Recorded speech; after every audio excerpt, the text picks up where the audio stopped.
Today you're going to read both selections and then choose the best answer to each question, and then record your answers in the text entry box.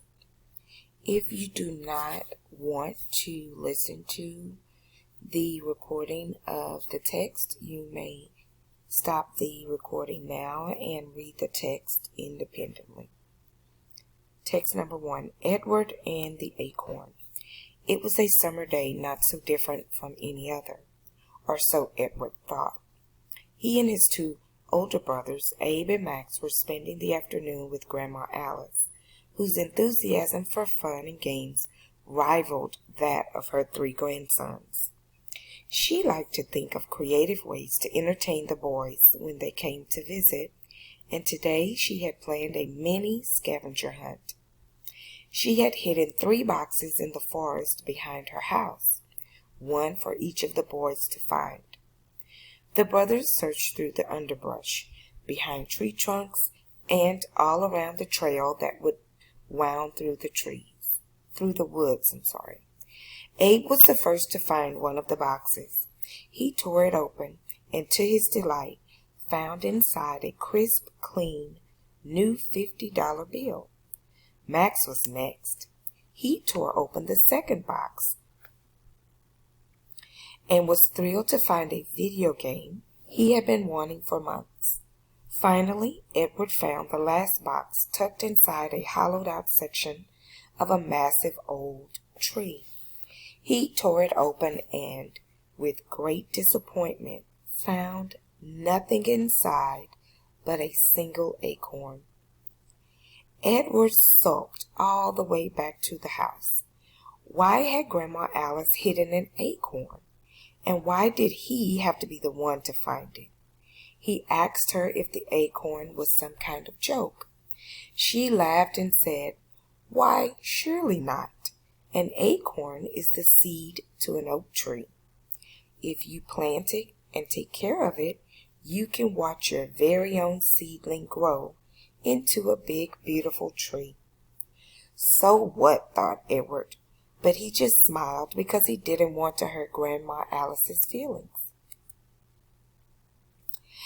After Edward's dad had picked up the boys and brought them back home, Edward sat on the front porch and continued to brood over his ill fortune. He loved video games, and he could think of a million things he could buy with $50. He took the acorn out of his pocket and raised his arm to give it a hefty throw into the street. Just then, a tiny voice called, "Wait! You don't know what you're doing." Edward looked around and at first didn't see anyone. "Down here," said the voice. Edward looked down, and sitting only a few inches from his feet was a little gray squirrel who said, "Believe me, you'll regret throwing that away." Edward said, unable to speak. He thought he must be imagining things. Maybe the summer heat was getting to him. "What you have there in your hand is far from worthless," said the squirrel. "You have no reason to sit there and sulk." "You can talk?" asked Edward, still a little stunned to be having a conversation with a squirrel. "Well, it certainly appears so," said the squirrel. "Come with me." The squirrel beckoned with his little paw, and Edward followed him around to the backyard, which was large and treeless. He led Edward to a small garden shovel and told him to use it to bury the seed. Edward shrugged his shoulders and did as he was told. "Now, just wait until morning," said the squirrel. "You won't be disappointed." The next morning, Edward got up and stared out his bedroom window, which overlooked the backyard. He was speechless. His tiny acorn had overnight grown into a majestic, full-sized tree. Edward raced downstairs and out the back door. His parents and brothers were already gazing up at the tree in wonder. Edward told them all about what had happened the day before with the talking squirrel, who had assured Edward that his acorn would turn into something wonderful. And it had, especially since they lived in a new neighborhood where none of the trees were any taller than Edward. That afternoon, Edward spotted the talking squirrel building a nest in one of the tree's branches. But he just winked at Edward and then made chattering noises like any regular squirrel. In the days ahead, Edward and his dad hung a tire swing from the tree, and Edward found that the tree provided much needed shade from the hot summer sun. He spent countless hours under the tree, resting, reading, and having picnics with his family. Years after Abe had spent his $50 and Max had lost interest in his video game, Edward still enjoyed sitting in the shade of his magnificent tree. As for the talking squirrel, he lived on happily, high in the great oak. He hasn't, at this time, ever spoken to Edward again, but Edward has the feeling he will someday, at an unknown time, when something very much needs to be known. Okay, that is the end of the very first selection. Selection number 2 is titled Tattercoats. Once upon a time, in a stately palace by the sea, there lived a wealthy but lonely old lord. He had no living relatives except for a granddaughter whose face he had never seen. He despised the poor girl because, as she had come into this world, his beloved only daughter, the girl's mother, had left it. When the nurse brought the baby for him to see, he swore he would never set eyes upon her as long as he lived. And so the old lord sat looking out over the sea and mourning his daughter. His tears ran out the window and formed a river to the sea. His white hair and beard grew down past his shoulders, entwining itself around his chair. All the while, his granddaughter grew up with no one to watch over her except the old nurse. The nurse would sneak her leftover food from the kitchen and old clothes from the rag bag. The other servants, however, cruelly teased the girl, calling her Tattercoats and laughing at her rags and bare feet until she ran away in tears. Having nowhere else to go, Tattercoats spent her days in the fields of the palace, with the kindly goose herder as her only companion. He would play her merry songs on his pipe to help her forget about the cold or her hunger, and she would dance in the meadow with his noisy flock of geese. Then one day, the king announced that he would be visiting the county and throwing a grand ball in a nearby town for the lords and ladies of the land. At the ball, the king's only son, the prince, was to choose a wife. Even the old lord planned to attend the event. He dried his tears and had his servants cut his hair and beard, which had long bound him to his chair. Poor Tattercoats wanted desperately to go as well. When the goose herder found her weeping and discovered the reason for her tears, he told her not to cry. The two of them would go into town together to see the king and all the royal lords and ladies. Tattercoats looked down with shame at her rags and bare feet. So the goose herder played a few merry notes on his pipe, and before Tattercoats knew it, she, the goose herder, and his flock of geese were dancing towards town. After a short while, a handsome young man in fine clothes rode up on his horse and asked the way to the king's ball.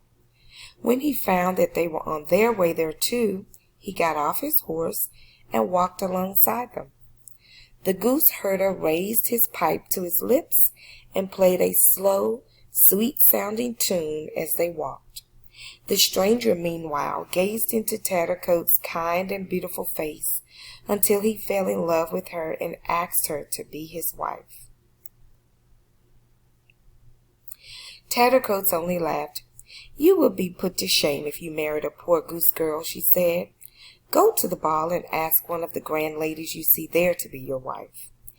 But with the music from the pipe sounding sweeter and sweeter, the young stranger persisted. He fell deeper in love each time Tattercoats refused him. Finally, as proof of his genuine feelings, he asked her to come to the ball that night at 12. He wanted her to arrive just as she was, in her torn clothes and bare feet, and with the goose herder and his geese. And the young man would dance with her before the king and the crowd and introduce her to them all as his lovely bride. So that night, when the clock struck 12, Tattercoats, the goose herder, and the flock of geese entered the great ballroom. The lords and ladies laughed and whispered at the sight of them, and the king stared in astonishment. As they approached the throne, the handsome young stranger, who was the prince himself, rose from beside the king. He went to take Tattercoats by the hand. Then he kissed her 3 times and said, "Father, meet my bride, the loveliest and sweetest girl in the entire land." Before he finished making his announcement, the goose herder began playing a song on his pipe that sounded like a bird singing. As he played, Tattercoats' rags changed into a beautiful gown, sewn with sparkling jewels, and on her head appeared a shiny gold crown. The king stood to greet the new princess and agreed that she was indeed the loveliest girl in the land. In all the commotion, the goose herder had vanished, and he was never seen again. And the old lord returned to his palace by the sea, for he had sworn never to look upon his granddaughter's face. These are the questions. Number 1. Which sentence best states the theme of Edward and the Acorn? A. Try not to be jealous of other people's happiness and good fortune. B. Greed can cause people to make poor choices or decisions.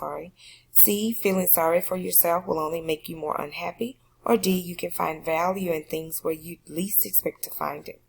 Number 2. Which theme is presented in Tattercoats? True success comes only from humble beginnings. G. People should love you for who you are, not how you appear. H. Those who seek riches will eventually find happiness. J. You are only as happy as you make up your mind to be. Number 3. Who are the magic helpers in the 2 selections? A. The squirrel and the goose herder. B. Grandma Alice and the prince. C. Edward and Tattercoats. D. The acorn and the pipe. Number 4. The magic helpers in both selections help the main characters by F. Learning how to be grateful. G. Solving their problems. H. Becoming friends with animals. Or J. Learn the value of nature. Number 5. What purpose does it serve in Edward and the Acorn to have 3 brothers each search for and find a different package? Would it be A. To build interest about what each boy will do with his gift? B. It shows that Grandma Alice doesn't know how to choose gifts of equal value. C. It makes Edward's gift seem inferior at first after what his 2 brothers find. Or D. It emphasizes that good things come to those who are able to wait. And number 6. Which of the following statements about the 2 selections is accurate? F. They take place in different time periods. G. They are set in the same physical location. H. The events could have taken place in any time period. Or J. The settings allow the main characters to act bravely. Boys and girls, please make sure that you think about the topic for today, which is theme.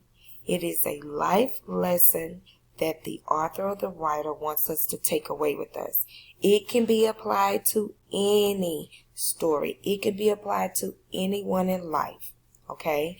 So when you're choosing a theme, please make sure that it's not specific, that it's a broad lesson, a broad life lesson that you can take away with you and use it in life.